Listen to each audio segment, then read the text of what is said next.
Philippe Corda, quelles sont selon vous les principales règles de la négociation?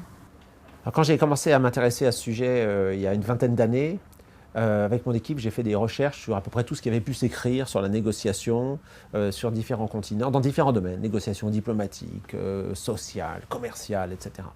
J'ai découvert qu'au fond, les règles étaient à peu près partout les mêmes. Il y a des principes finalement universels qui s'appliquent quel que soit l'endroit et quel que soit le type de négociation. Et les règles, au fond, sont simples. La négociation elle-même, c'est très complexe, comme le jeu des échecs, il y a des millions de combinaisons possibles. Mais au fond, les règles sont simples. Elles sont simples, mais en même temps, elles vont souvent un peu à l'opposé de ce qu'on aurait tendance à faire naturellement. Alors, pour les passer en revue rapidement, puis ensuite je pense qu'on rentrera davantage dans le détail, la première règle, c'est d'oser commencer par une exigence élevée.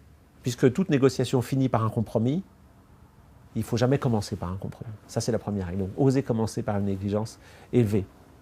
La deuxième règle, c'est quand on est face à des demandes de concession, c'est commencer par défendre son offre. Ne pas commencer à chercher, à vouloir faire des compromis, marchandage, demander des contreparties. Il faut d'abord défendre son offre pour montrer que son offre est sérieuse, pour mettre son adversaire, entre guillemets, un petit peu en difficulté avant de rentrer dans un jeu de concession et de contrepartie.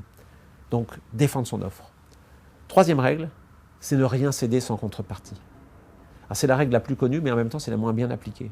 Et pourtant, c'est très important, on y viendra, je pense, ensemble. La quatrième règle, puisqu'il faut faire des concessions, c'est reculer, mais à petits pas.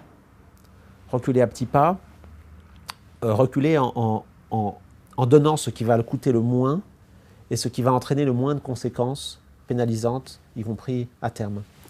Et puis la cinquième règle, c'est engager l'interlocuteur dans la décision. Éviter à tout prix de multiplier les concessions pour n'arriver à rien. Voilà ces 5 règles d'or de la négociation qui ne sont au fond que la formulation sous une forme très simple de choses qui ont été découvertes et commentées depuis des décennies, voire des siècles en matière de négociation.